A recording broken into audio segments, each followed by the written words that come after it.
What's up, Peep Squad? Peep Squad is in the building, baby. Let's get down to this situation. Please like, comment, subscribe, share the video. It'd be greatly appreciated. But let's get down to Wendy Williams and let's talk about her ex-husband, Kevin Hunter. He is out here basically showing some affection for his new thing, his new boo, Sharina Hudson. And it seems like he's trying to throw that into Miss Wendy Williams' face, baby. And also, let's talk about B. Simone. Let's talk about Boot Game 2 as well, getting saved. Ooh, Lord have mercy. And Moniece Slaughter coming through talking about Dr. Dre. And also, she's been talking about April Jones' relationship when it comes to, you know, Dr. Dre. The doctor and the nurse is together. But we got Kevin Hunter. He's out here feeling a certain type of way. Baby, he took to Instagram to let people know that, hey, listen, he is with Sharina Hudson. He is happy. They got a strong bond. They're holding hands. They're the Queen and Slim back at it again. And all this other good stuff. Celebrate your queen, elevate your king.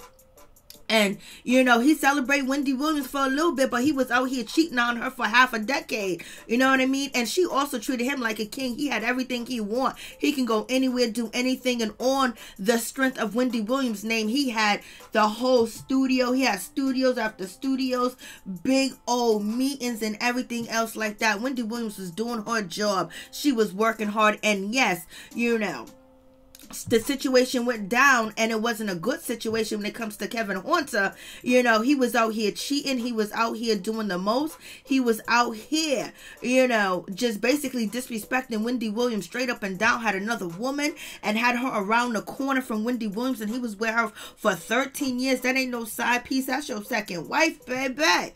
And, you know, Wendy had no other choice but to deal with it and put up with the situation. But in all due respect, you know, Kevin Hunter feels a certain type of way because he was being questioned on his Instagram, and they was basically saying, how you gonna bring another woman like Sharina Hudson in, you know, to help out with your son Kevin Jr. And basically, you know, with that situation, and also with the situation as far as Wendy Williams saying that, you know, Kevin's new daughter, his new baby daughter Journey, you know, she can just, he better keep her off the pole. He better make sure she don't become a teenage mama blase in the third. Kevin Hunter was like, I couldn't believe that Wendy had the nerve to say all that about Sharina Hudson and my daughter, when basically our son was going through the trials and tribulations out here in these streets.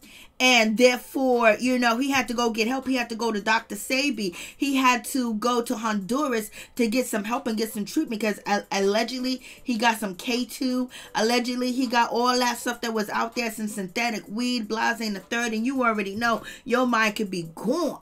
So, you know, I guess Sharina Hudson took Kevin Jr. Well, she should. Like, why shouldn't she not take Kevin Jr., you know, overseas to Honduras and handle that business? Why shouldn't she do that? She's over here living off of Wendy Williams' money, so she might as well be the stepmother or the sister wife in the first place, because she's been with Kevin Hunter for 13 years, almost 2 damn decades, and she's been living, they've been living off of Wendy Williams' money, vacationing on Wendy Williams' money, living in Wendy Williams' house, driving Wendy Williams' car. So therefore put her ass to work and go over there and help Kevin Jr. while Wendy Williams was trying to keep the empire going, while she was trying to keep the money on the table, while she was trying to keep the wolves off her back, while she was making sure that she get on stage each and every day and perform and show you a good act, whether it was radio, whether it was TV. She was hustling when she was going through pain, knowing her the whole time that her damn husband don't love her and she don't want to let him go because she don't want to be embarrassed and she don't want to be alone, and that's the only man that she can take a number 2 and the room with. Hell yeah, put Sharina Hudson ass to work. Go down there to Honduras and make sure you save my baby. Make sure you save my son. Because I saved your life for being a hairdresser, from working a 9 to 5, for making $30,000 a year. I saved you. You know, I let you and Kevin shack up and do all that other good stuff. So miss me with that situation. So Kevin Hunter is basically out here talking all this type of jibber jash, all this type of stuff. He's saying he got a whole lot to say because, you know, him and Sharina Hudson probably feel a certain type of way because Wendy Williams has been dragging Sharina Hudson. She has been dragging Kevin Hunter. She has been talking about them in her documentary and her biopic and on her TV show. She has been talking about them in the whole 9 yards because she wants to, because she can, because she has the microphone, baby. So whatever she wants to do, she didn't do nothing wrong with y'all. Y'all did her wrong. Y'all did her dirty. Y'all tried to destroy her career and take it away, and she had to get up and start fighting. She had to fight all them addictions once again to get up and save her empire. So miss me with all that situation. So Kevin Hunter,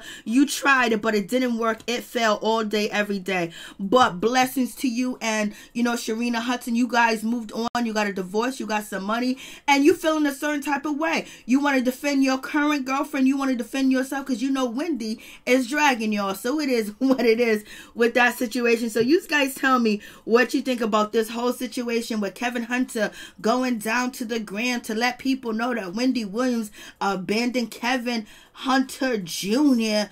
because, you know, she had other shit going on. She was taking care of all y'all adults, you know? But let's get to B. Simone. You guys got to tell me what you think about B. Simone. Let's check this out. Laws of attraction, baby. Well, manifesting love. But here's another challenge. We got all these things we want in a man. A list of things. He got to be tall. He got to be dark. He got to be handsome. He got to have pretty teeth. He got to be a family man. He got to be financially stable. He got to be rich. He got to be successful. He got to be all these things. And we ain't even had the things on that list. He got to be a family man. You talk to your mama in 6 months, but you want him to be a family man. He got to be financially stable. You're counting this in the negative, ma'am. Overdraft fees. He got to have a job. You need to go fill out some applications because you're still unemployed. He got to have pretty teeth. You ain't seen a dentist in 6 years. He got to have a six-pack and be in shape. You can't even walk up a flight of stairs without upping and bumping. Get your life together. This whole list that he got to be. You ain't even half the things on that list. So this is what I challenge you to do. So we can manifest love all 2021. Make that list of that perfect dream man that you got in your mind. Then, what I did, make a list of the type of woman he would need right by his side. You want him to be in shape? You need to get to the gym. Equally yoked. You want him to be financially stable? Well, you need to start saving. Because you can't keep a dime to your name. Huh? You want him to be a family man? Call your mama. You become a family woman. Heal your traumas before you put up him. You want him to be patient. Patience is thin. You want him to be understanding. You're the least understanding person in your circle of friends. But he got to be understanding. Fix you. Fix you. Whatever you want, become that. He got to be in shape. Eat chips every day. You heal. Let's become the person we want to attract. How about that? Huh? That's the challenge. Mine. So you guys let me know what you think about that situation. A lot of people are not happy with B. Simone. She was getting dragged, but basically she's just talking about manifesting what you want. If you want this and you want that from your partner, you got to distribute or you got to show the same behavior. You have to have the same idea set. You have to have the same mindset because you can manifest them, have them come through, but how you going to keep them if basically you ain't the woman that you need to be for a man like you want at the same damn time? And yes, that is very true because nobody wants their son or their daughter with somebody that's going to be living off of them, abusing them and mistreating them and everything else like that. We can talk about the bank's accounts, we can talk about the money, we can talk about the patience, but one thing you want is to make sure whoever you with is not going to harm you or hurt you or your family, or try to drag you or try to get clout off of you or embarrass you or hurt your children, or basically can be a serial something, a serial killer, a serial this, a serial that. You don't want to manifest something like that. But in the meantime, in between time, what B. Simone saying is if you want this type of partner that, you know, is not really, you know, a partner out there like that for you. But if you do, you have to have some of them same characteristics. And that is true. But if B. Simone wasn't successful, she'll be trying to manifest that man with that bank account. She'll be trying to manifest that man with the patience, that man that is family oriented and everything else like that. So therefore, she wants to be on that level, but she needs somebody to help her. She needs somebody to bring her up to that level so she can get there too as well. And sometimes you got to manifest what you want and what you need at the right time, at the right moment, so you can get on to where you need to go and where you need to be. And if you know, like I know, you just need a helping hand at the same damn time. As soon as you get that opportunity, you're going to jump on it. You're going to do what you're supposed to do. You're going to make sure you learn. You're going to make sure you build. You're going to make sure you do all that. But sometimes you just got to manifest shit that you cannot foresee. And it comes through and you be ready for. Only thing is, just be ready for whatever you manifest at the same damn time. And I don't think that B. Simone said anything wrong, because basically nobody want their children, their nieces, their nephews with somebody that is despicable scum of this earth, because then you be catching a charge behind that man. But anyways, I think a lot of people think that B. Simone is not authentic, and the way that she told the story, it seemed like somebody just planted that in her head and she couldn't wait to get online and tell it, and she didn't have no conviction with the story that she was saying. But anyways, B. Simone, do your thing, baby girl. We hear you. We hear you. And with black people, especially foundational black, with only having like 2% of the wealth, you're not gonna meet every black man, and every black woman ain't gonna have all the money in the world that you see on TV, Instagram, Twitter, YouTube. They ain't gonna have that type of money, because if there's only 2% wealth of the black people, how many of y'all think is flossing out here? You know what I mean? People going through some hard shit. People going through some things, and it's been made that way. It's been created that way too as well. And you can fight as much as you want, but the traps and the potholes will be there to catch you, baby. So let's move on from that situation. Let's talk about Boot Gang. Boot Gang done got himself together. I was like, I didn't think Boot Gang was gonna make it. I didn't think he was gonna survive, because basically he was willing to give it all to the streets at one point in time. He was willing to put his life on the line, and he wanted to be, you know, involved with anything that'll make him feel like somebody else, you know, something he can put in his bloodstream. So he has changed, and he done got baptized. Let's check this out. Lord, yes, this young man done got baptized and everything else like that. Boot Gang is doing it. I was like, he is handling his business. He is of God. He is with God right now. But I remember when I got baptized, it was in a lake, and I was with people that couldn't swim, and we didn't have our no, you know, protective gear, no life vests, no nothing. And this, him being baptized, I'm so glad the church done came around, because we went right outside in the backyard of the church, went right into the lake, and they baptized us. I thought I was going to drown, because I could not swim either. But I see they got bathtubs and sinks now in the church, because when I was growing up, it was the lake, and they'll hold you down as long as they want to hold you down. So shit, go ahead, Boot Gang, do your thing. He done got saved. You know, God is good, baby.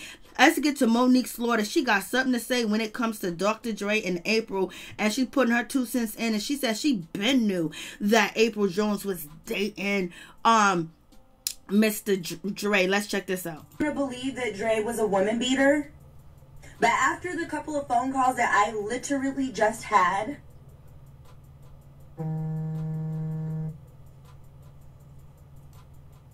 he's a woman beater. For sure.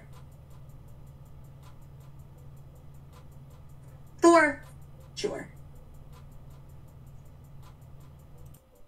Tell you one thing, Monique Slaughter knows every YT business.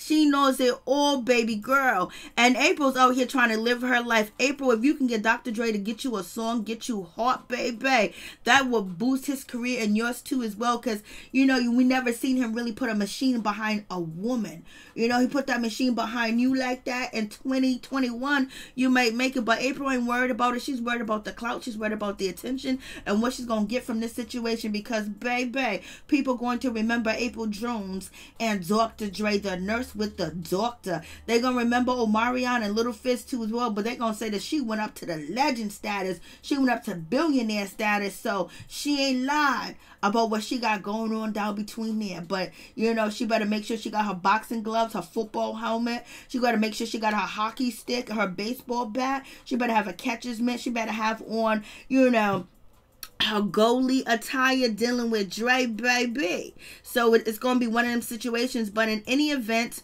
you know, she's happy with the situation. And if she wants to deal with a man like Dre and put up with whatever she may have to put up with, many women have, many women will continue. And that's on them, because people got a price out here in these streets. Everybody got a price. And we already know April price is very thin. Lord have mercy. But Dr. Dre done found him the one for now. We'll see how long it lasts, because Dr. Dre is still going through a divorce, and some of his mistresses are being asked about their financial status, and did he father any kids while he was married to Nicole Young. So we gonna see. You know, Dr. Dre don't give a damn. He's gonna build another empire after another empire. He done got it, baby. But Nicole Young is gonna take a hefty chunk of his money, and it's like he's paying her. He paid her $2 million. He paid her $290,000 a month, and he also pays her mother living expense. But he could not pay child support for his son that is deceased now, that over an overdose. And the mother was only asking for $500, and the mother was asking for $5,000, and Dr. Dre only gave her $500, and he got away with that shit. You try to say that evilness don't get away with murder? Ask the government.